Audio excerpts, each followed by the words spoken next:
Hello and welcome to Journalist Hangout UK. We're here to discuss issues both African and worldwide and how these issues affect people at home and in the diaspora. I'm Priscilla Winkle and I'm pleased to welcome our panel. With me is Lanre Akinola. He's the editor of African Business Magazine. I also have Afua Hirsch, journalist, barrister and an author. And our special guest today, Maudi Jallow, who is a student at the Department of International Development at the London School of Economics. Welcome, everybody. Thank you. Thank you all for being here today. Well, what can I say? The most interesting, we all have a selection of stories that we're going to do today. But I think it's fair to say that right now in the United Kingdom, there is one story that is leading the way, and that is the UK elections. Where are we all on this? Who do we think is going to occupy number 10? Well, I think it's been a really bizarre election period. It was always going to be a bizarre election because it was called specifically to give, supposedly, the Conservative government a clear mandate for Brexit, but nobody saw 3 terrorist attacks in 3 months. And it's the first time ever we have had 2 terrorist attacks so close together in the run-up to a general election. And it has always a strange outcome on the result. And actually, you would expect it to shore up support for the Conservatives, who are often seen as the party that's strong on security. But this time, it's not having such a straightforward impact. And it's been quite fascinating to see the way it's played out. And I think actually, many people are surprised by how resilient the Labour Party has been in the face of these attacks. Maudi, you're a student, so, right. You know, how do you see this? I mean, I think it's interesting, and I agree with Afua here. I think I also expected it to sort of swing, support to swing towards the Conservatives. But what we've seen is, and we saw this to an extent with Bernie Sanders in the US, the more people see Corbyn and hear from him and listen to his policies and read the manifesto, the more he surges in the polls. So that tells you something also about the media coverage that he's received so far, and was he being filtered and people weren't really hearing what he had to say, and he was being misrepresented, I feel. Lanre? I fear the Conservatives will win. I'd like to see Labour win. I'd like to see a Jeremy Corbyn government, but I think the Conservatives will still win. Really? Do we think that, you know, what we've seen in the terrorist attacks, as you mentioned, Afua, has had any impact on the likely outcome? Definitely. I mean, Theresa May, and I always regarded this as a very complacent move, called the election. She saw it as a box-ticking exercise to increase her support in Parliament.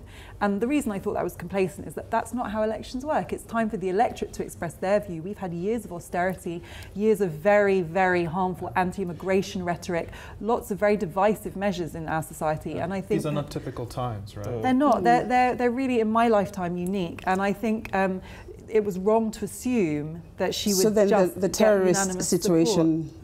It's not going to change that. The problem is that Theresa May has been the Home Secretary for the last 5 years, during which time we've seen police cuts, which are now becoming a big part of the security debate, austerity across the board, cuts to intelligence gathering. And even though Corbyn has never been seen as strong on security, he's been able to capitalise on her specific weaknesses around funding for intelligence and police. Lanre, do you agree with that? Well, I do, but what I wanted to add is that for me, what's been disappointing is that the elephant in the room has not really been addressed, which is Brexit. Okay. You know, the election has been fought around, there's really been a lot of beating around the bush, and the number one issue is still Brexit. Terror attack or no terror attack, that is the single biggest issue you know, confronting this country now. Okay, Maudi, do you think that this terror attack, I mean, we've had 3 terror incidents in 3 months. Surely that would have had an impact because we're talking about security here. I think more so, and you talked about the elephant in the room. I think there's a mammoth in the room, which is sort of inequality, right? And that's not been addressed. And I was reading, you know, something in The Guardian that was talking about this is the first sort of proper post-crash election, right? Post-financial crash election. So people are more sort of worried about putting food on the table than, you know, sort of, which is, you know, counterintuitive. You would think people put safety first. But actually people are saying, well, yes, you know, terrorism is a problem.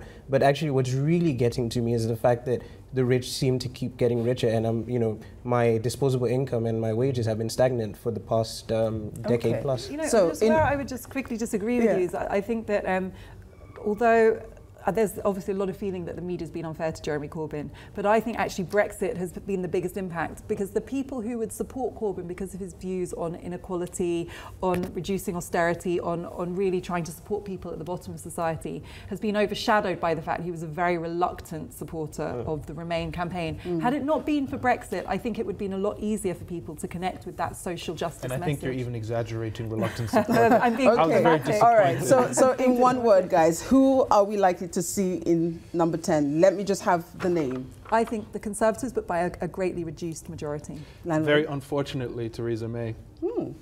I'm going to be different and say it's going to be a hung parliament. And after that, we'll see, what deals can be struck. But essentially, I think at the end of the day, we'll see the Conservatives, unfortunately, still in power. Okay. I'm just going to come back to you very quickly, Afward, that you were speaking about the young people post Brexit.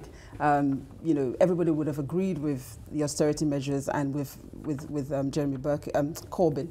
However, you believe that, that's changed now.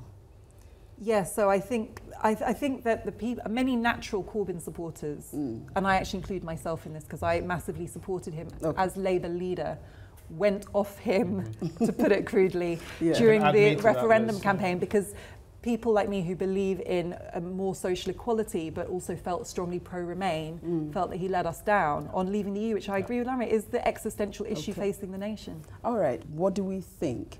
What are the young people's aspirations during this general election? Let me start with you, Landry. Shouldn't we start with the young person? I will come to him in a moment. But let me come with you first. I think it's telling that young people seem to overwhelmingly be enthusiastic about Jeremy Corbyn. There's a vacuum in terms of politicians and institutions and political parties in this country that actually resonate with young people. That vacuum exists in other parts of the world. In the US, who do young people go for in the US? Bernie Sanders. I mean, both of these guys are almost pensioners. There's a big issue. The aspiration, I think, is absolutely correct. Inequality is the big issue. People's lives are getting harder.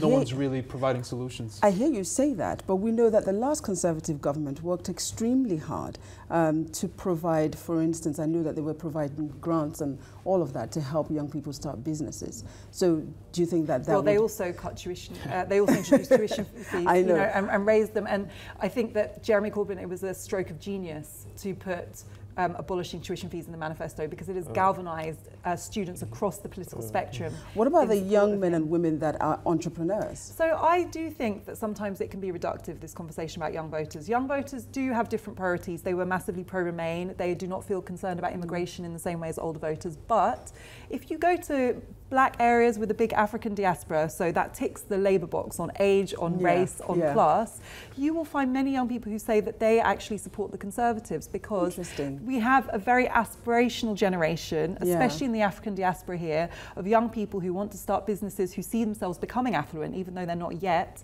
And they have got the message that the Conservative Party is the party of business. So I think that that's something that we often overlook, but that should be put in a context where we still have huge inequality, students worried about just earning enough money to live, being able to afford a home, tuition fees, and they support the Labour Party. Maudu's living all of that. So I think you will be able to give us a clarity on all of this. Do you agree or disagree? I agree to an extent. I think, yes, young people are you have different types of young people, obviously, and you have different people with different priorities. So most young people would say, yes, abolishing tuition fees and so on is great. For me, I don't benefit from that. I'm a foreign student, so that doesn't really, move me as such. But I think the real issue is that young people I've found are more worried about, as Lanry said, inequality and issues like that. And it really galvanizes them in a way that, they're seeing things are moving in a way that they don't really see a future for themselves in the world that we're sort of building, and that worries them. So I think instead of looking at young people as a sort of homogenous group, I think we can take, try and separate it and say, these type of young people prefer this, and so on and so forth. Interesting. So, a word that was bandied around so much during the referendum campaign and the Brexit campaign, and even now, Commonwealth. I mean, let's talk about that a little bit. And do we really believe that there's going to be this sudden awakening and partnership and working relationship between the UK. But I want to start with Maudu because, you know, as a young man, and also you say that you're a foreign student, do you see that change coming through in any way? I'm from a Commonwealth country, and just after Brexit and after we had our first president, I'm from Gambia. Boris Johnson came to Gambia on a foreign trip to shore up relations with Gambia. Obviously, that's not the best idea, seeing as his views in the past about the Commonwealth and colonialism and so on. I have to speed you up because right. So the issue for me is you can't all of a sudden say, well, we were friends with the Europeans for a while, it didn't work out, and you're sort of our rebound, and expect Commonwealth nations to just jump at it. I like that word, rebound. Do we agree? Time is not on our side, unfortunately. So very quickly, okay, I'll be very quick. I think it's delusional. Things have changed. The world in 2017 is not the world of the 1960s. But you say that, I mean, I see this whole Commonwealth rhetoric as kind of Empire 2.0. Yeah, exactly. And I find it's very problematic. But my biggest disappointment, actually, I expect Boris Johnson to sound like an imperialist. What disappoints me is to hear African governments not standing up against that, just saying, you know what, if you're going to focus on us, we're all for it. Yeah. I'm not hearing anyone call them to account for some of the language coming from Whitehall, or for the assumptions that this is just some bargain bucket we can raid to shore up our economy. I wish we could continue with this conversation at this point, but we do have to take a break. So we're going to take a quick break. Please do stay with us as we discuss President Trump's decision to pull America out of the Paris Agreement on climate change. How will it affect African nations? And how is Africa generally responding to the new American presidency? We'll also have a look at Kenya's new $3.2 billion railway link in Nairobi and Mombasa. Is it a white elephant? And South Africans are demanding better protection for women. Join us in a few moments.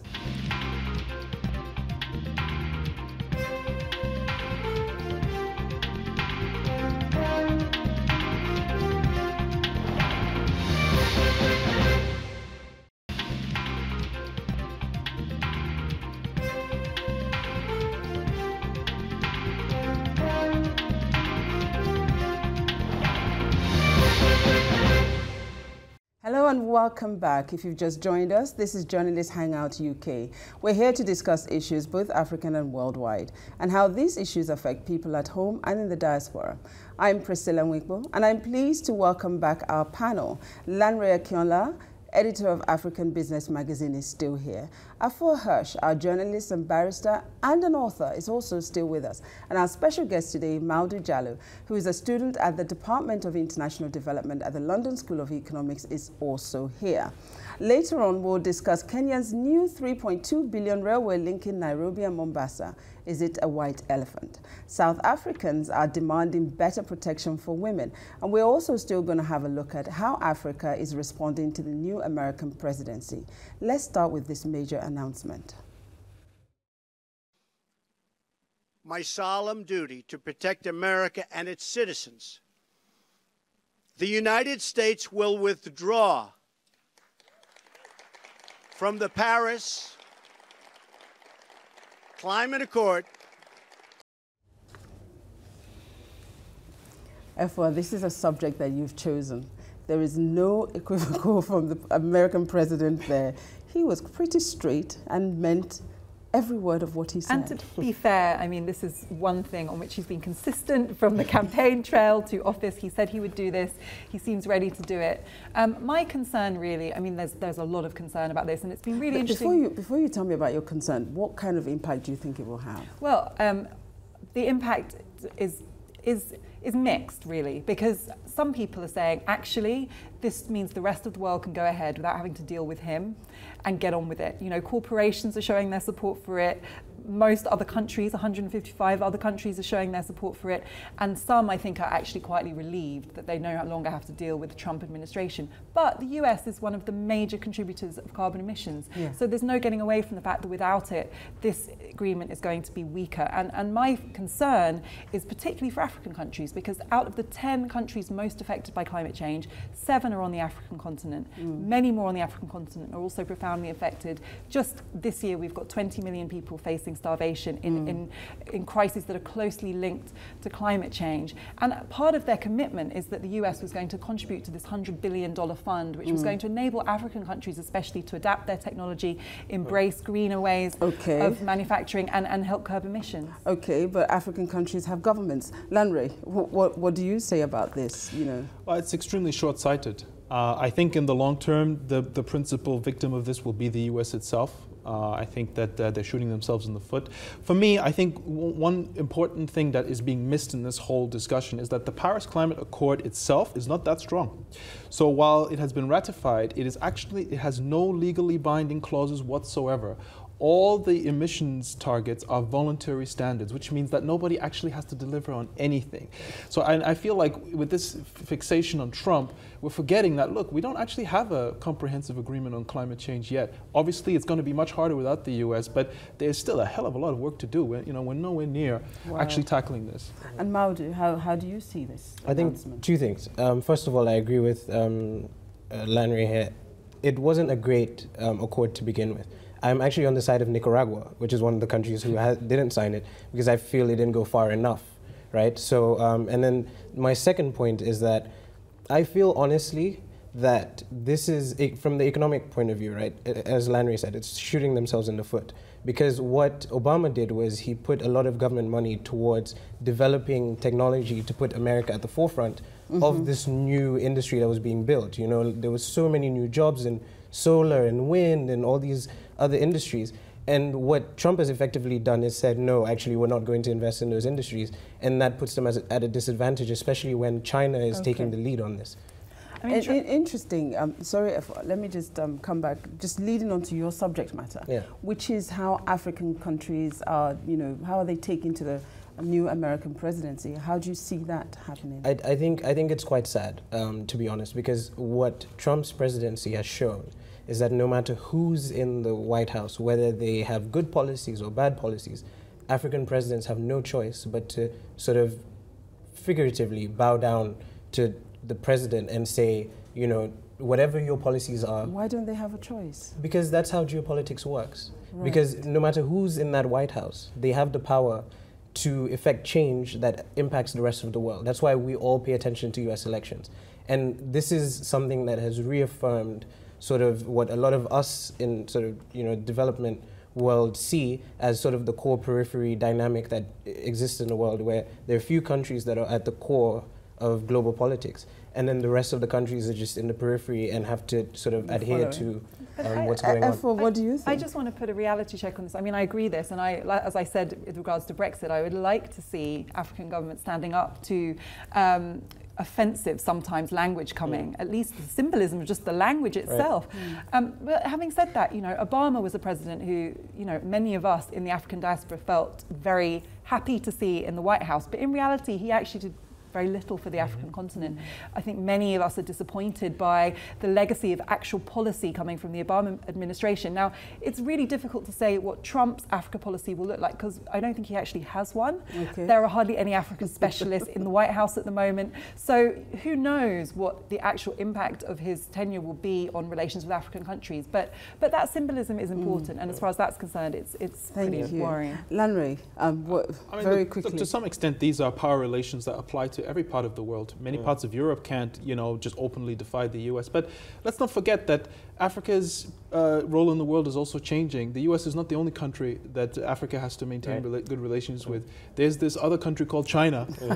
You may have heard of it. That is, that's doing some interesting things, investing a lot, and we'll get onto that when we talk about the railways.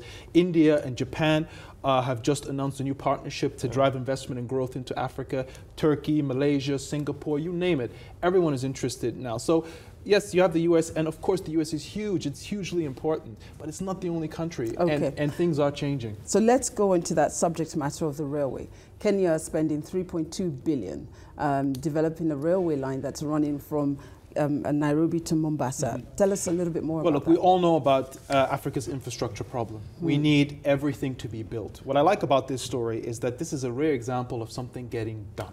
It's a 472-kilometer railway to start with. It's come in way ahead of schedule, months ahead of schedule, and it's part of a much bigger and ambitious project. The idea is to link up Uganda, South Sudan, Rwanda, Burundi, and Ethiopia with this to build a regional railway. Symbolically, it also replaces a railway originally built by the British under colonial rule. Wow. That's the upside. The big question is it a white elephant? And Yes. I don't know if I have time to go into that now. Very quickly. Very quickly. So it's a pet project by President Uhuru Kenyatta. He has personally made sure this thing has been pushed through, which I think accounts for the early delivery. The question is, what's going to happen after the election, which is in I was August? about to say, you know, is this to help his campaign? Definitely, I don't know what you think. Well, I think that, you know, the sad thing is that we all know that intra-African trade is the big weak link on the African continent. It's crucial, you know, it's keeping down African countries. It's increasing this dependence on the US and on relations with outside countries when really we should be trading with each other. And I would love to see this railway linking up other countries in the region, but I feel slightly jaded by the number of times in the past we've had these huge, That's the thing, right? huge ideological Pan-African infrastructural promises that have not been delivered. Just look at the West African superhighway, you know, railway links linking north and south. They often come to nothing and end up being these kind of political propaganda projects in the run-up to elections. As a young man, how do you see this?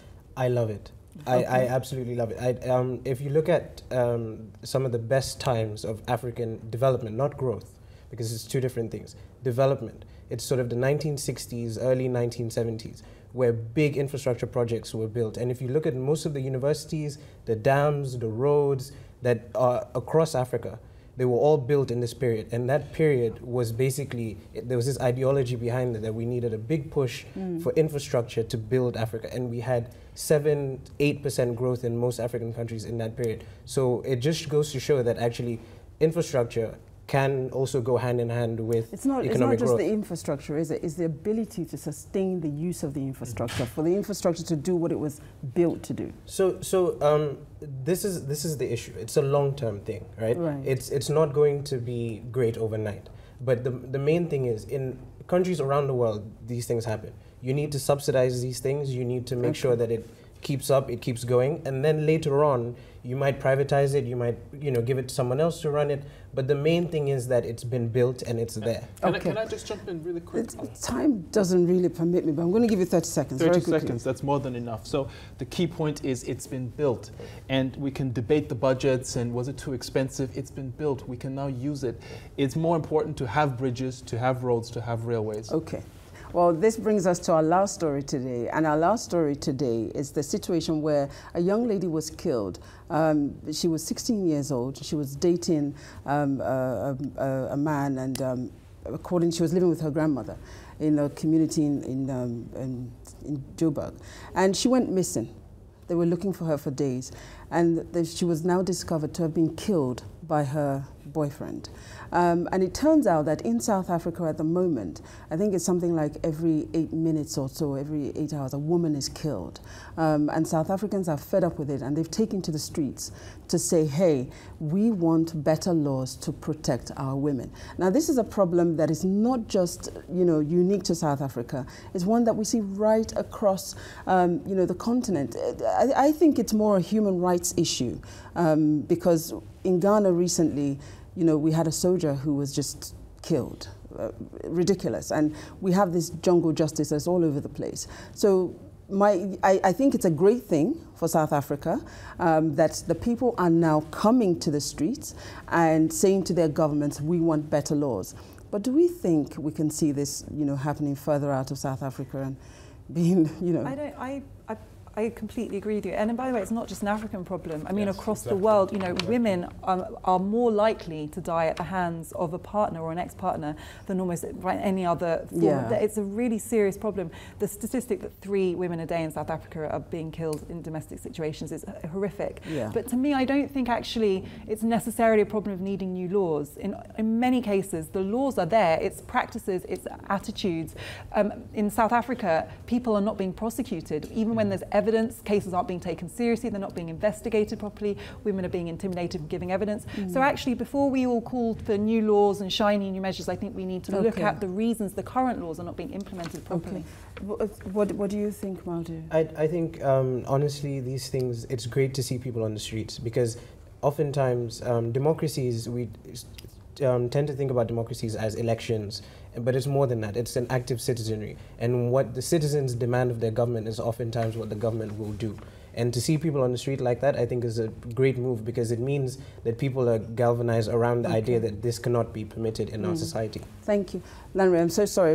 Your comment has to be a quick one. Okay, I can make it quick. I think we need much tougher laws, much tougher punishment for domestic abuse. It's outrageous, the things that men get away with in terms of how they treat women. And I mean, for me, you know, you should treat it as a fairly serious offense if you raise your hand against a woman, and you should go to prison, and it should be non-negotiable. I think that will discipline a lot of men, you know, because at the moment they know they can get away with it. It's outrageous. Thank you. Well, it's been a great show. Afua Hirsch, thank you so much for being here. Thank you so much, Lanre and Maudu. It was a pleasure having you. Well, my name is Priscilla Winkbo from the entire team here in London. Goodbye. Thank you for watching Journalist Hangout UK, and see you soon.